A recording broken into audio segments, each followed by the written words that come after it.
Hey, what's going on, everybody? My name is Corey, better known as the Seaman. Now I want to welcome you to another edition of the Seaman's Cinema Sit Down. So, in case you weren't aware, I've been inundated with Star Wars stuff recently, and sitting down, getting to work on some of that stuff, it hit me that I had seen a movie that I had not talked about, that I wanted to talk about, but didn't have a chance to have time. And the work has been kind of crazy as we approach the holidays and getting stuff done. Holidays make things crazy, and then throw in everything I've been doing for Star Wars. Very little time. Well, now I've sit down, I've got some time, and I want to talk about this movie. It's been out for a couple weeks now, but it's a really good movie, albeit there is some controversy surrounding it. And we'll hit all of that right now. What are we talking about? Why don't you pull up a chair, man? Take a seat. We're getting ready to dive in, spoiler-free, into Richard Jewell. That's right, man. The latest from Mr. Clint Eastwood, and a movie that reminds us that Clint Eastwood, still a top-notch filmmaker, man. This movie, I liked The Mule. It was okay, but I watched The Mule and I was like, all right, not the best that we've gotten from Clint, but certainly not the worst. This one reminded me, at least, that Clint, as old as Clint is getting, is still a master behind the camera. Now, there is some controversy surrounding this movie in the portrayal of Kathy Scruggs, the reporter who breaks the Richard Jewell investigation news to the public, creates this whole media hoopla surrounding Richard Jewell. And the way that the information is acquired in the movie comes off in a really, really poor light for Kathy Scruggs. Comes off very unprofessional, comes off in a way that's not what you want as a journalist. And considering that her people have come out and stated that this was not true, that this portrayal is inaccurate, it's offensive, you have to look at it because Kathy Scruggs passed away and is not here to defend herself. What I think was going on with this scene, the scene surrounds Scruggs interacting with FBI agent Tom Shaw, who's based in Atlanta, trying to get any kind of information on the bombing. She's like, I need to get something, man. This is our city. We need to be the ones to report this first. And you know me, I'll always get another source that'll just confirm everything you tell me, so it won't be you leaking anything. And the way in which she approaches it in the film, there's a lot of sexual tension between the two of them. There's some hands sliding up thighs, and then there is a clear cut after the information is exchanged. Hey, you want to do this in the car, or you want to go get a hotel room? That portrayed makes it look like Scruggs got information for sex, that she was trading sex for info. And all her people have come out and vehemently denied that's not at all what was going on with Scruggs. And even Olivia Wilde has come out and said, I'm not the filmmaker, I just do the acting, but in my research, I never saw anything or found anything that led me to believe that she had sex with Tom Shaw or anybody to get information. Having read all that before going into the movie, I watched that sequence and go, all right, it looks like Kathy Scruggs and Shaw know each other, probably have had maybe a sexual or intimate relationship at some point, because the way they interact feels like they're very friendly with each other. It doesn't feel like Scruggs was coming in to this FBI agent who works in Atlanta and is like, hey, I'll let you hit it if you give me some info. That wasn't my takeaway because I had read all this stuff. However, when you watch what's on screen, it certainly seems like that's what Eastwood is insinuating. And if that's the case, and this is what he thinks, and that's how he tells a story, that's irresponsible. I understand that you're supporting Richard Jewell, and I understand that you've had this story for years and you've wanted to tell it, but you can't put something, especially to a journalist, man, who can't defend herself. It's the one piece of the movie that it makes you feel uncomfortable because you've heard all this controversy. Wanted to get that out of the way because I get it and I understand. And like I said, if it's all accurate and she didn't do these things and there's a better way that could have been portrayed in the movie, it's irresponsible of Eastwood to paint her in that light. However, that moment aside, the rest of this film is really, really good, man. Eastwood is operating at, peak levels for directing and producing, and he gets the most out of his actors here, man. The performances really are what make this movie so good. And you know, the camera work is great, the pacing is wonderful, you're constantly intrigued, you're engaged with this film the whole way through. And it's because Eastwood does a really, really good job at crafting this movie. The execution and the technical aspects of the film are top notch. And this is a heartbreaking story, man. I was 10 years old in 1996. I remember when this happened. I don't remember the full Richard Jewell story, but I remember the media hoopla that surrounded it, man. After this guy found the bomb all over the television, and the next thing you know, he's being looked at as the guy who did it. And when you're a 10-year-old, that's a lot to process, and it was a really tough time as a 10-year-old, man. Like, you had the Oklahoma City bombings. I think the first World Trade Center bombing that involved a van driving to the lobby had happened all in and around this time. But this was something that hit me in a stronger way because it happened at the sporting event, man. The biggest event in the world. But it was a sporting event on our soil that, like, I go to sporting events, man, and all of a sudden you're going to sporting events, there's lots of people around. There's a legitimate fear that came out of this. So when I saw the trailers, I was like, oh man, dude, I want to go watch this movie because, like, I vaguely remember what I felt like around that time and remember it happening, but I didn't remember the story. And it is tragic. And the thing that works the best in this entire movie is Mr. Paul Walter Hauser, who you should remember from I, Tonya. He played Sean, her friend and bodyguard, who kind of came up with the entire scheme to go after Nancy Kerrigan. And there are a lot of similarities between Jewell and that character from I, Tonya. You know, bit of a simpleton, thinks higher of himself and his knowledge more than he actually knows. And in that movie, he comes off like an idiot that, like, what, you're so stupid. Here, that's not how Richard Jewell comes off. Richard Jewell is actually a fairly intelligent guy. Like, he knows the ins and outs of law, like the laws and the writings and how they're executed.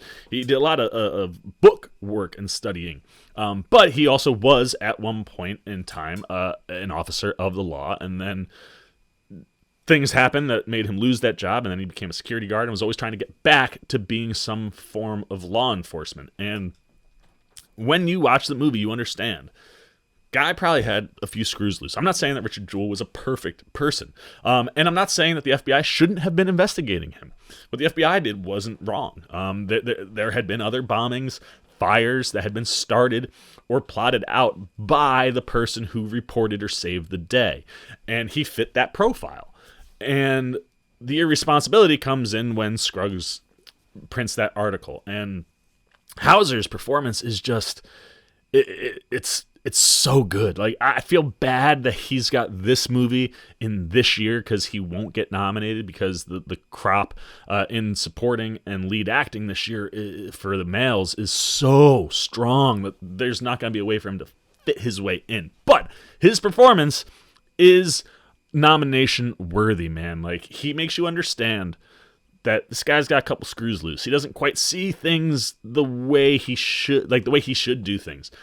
But at the end of the day, his motivations were always pure. He wanted to help people. He wanted to be in law enforcement, helping people. And despite the checkered past, this moment in time, he does everything right. He's the only person that really bought, like, this bag is suspicious, man. Like, I thought this belonged to this group of kids that were getting drunk, but now they're gone and it's still here. We need to look at it. I mean, people were telling me, come on, man, probably some drunk person just walked away. They'll be back in a minute.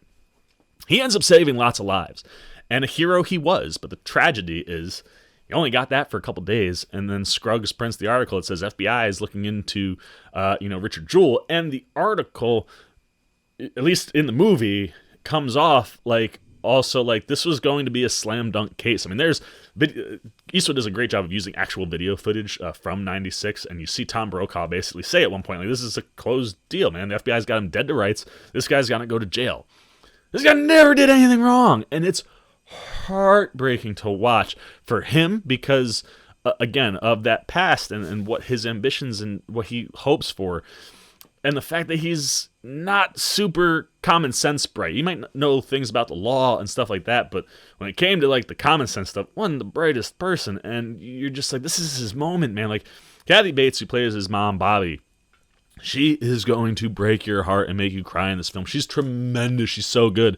but to watch her son be elevated to like the superstar, rock star kind of, and then have it stripped away, and not just stripped away, but now your life is being invaded. Everything is on the news at all time. There's 1 billion people. This is the height of media hooplas, man.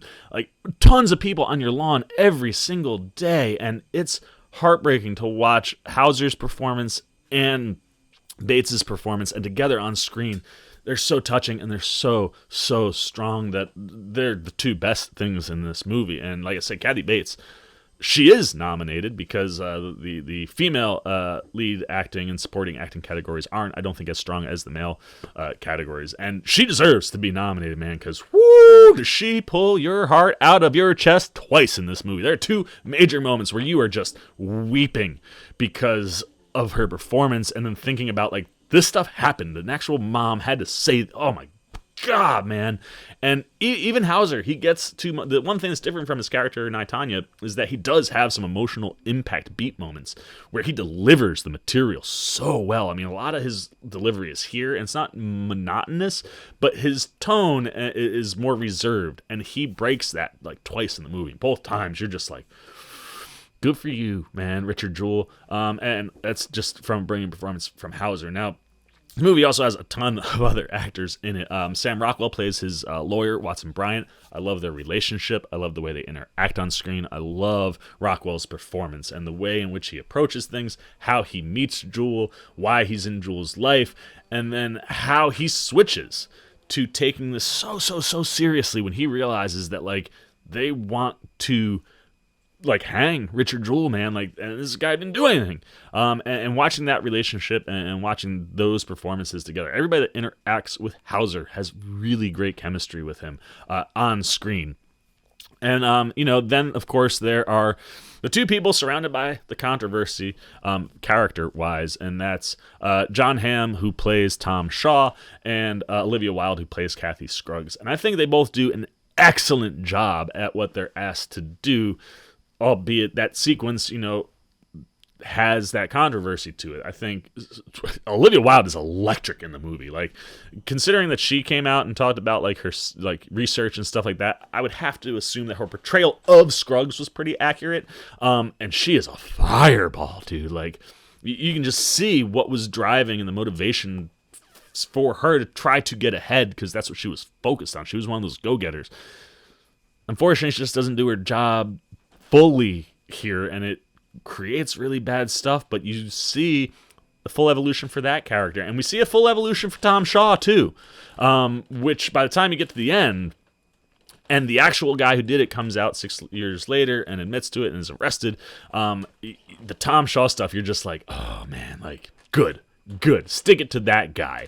But Hamm's performance is excellent, and everybody that shows up in the movie is really strong, but it really stems from the story, man. Like, the Richard Jewell stuff pulls you in, connects you with this character in a way where you just feel for him, and when you see everything that happens and then where it ends up, and just the whole story, it's tragic and inspiring at times, and I think just executed, like I said, really well from Clint Eastwood, and really great directing. That it's unfortunate that Eastwood didn't handle that situation with Scruggs getting the information from Shaw in a way that wouldn't have had anyone saying anything negative or being like, this is wrong, and have this controversy around the movie, because I wish the movie didn't have any controversy around it, because it's really good, and you really understand how something like that could happen back in 1996. And it's portrayed well, and the moments that all these characters interact with each other at different points. I mean, Rockwell, like, delivers some unbelievable stuff in this movie, specifically in a sequence with Scruggs and several sequences with Shaw. Really good stuff. Great performances from its actors. A well-crafted movie, and at the end of the day, I sit there and I go, this is a really good movie. But there you go, man. Those are all my non-spoiler thoughts on Richard Jewell. A little long-winded, but, a lot of context and stuff going on around this movie that I think had to be addressed, had to be talked about, and then you can go in and talk about how good the film actually is. But now I want to know what you're thinking, man. Did you were you one of the few people who went out and saw Richard Jewell? What did you think? What did you like from the performances, from the direction? Did you think Eastwood did a good job? Does the stuff with Scruggs make you uncomfortable? Does it ruin the whole movie for you?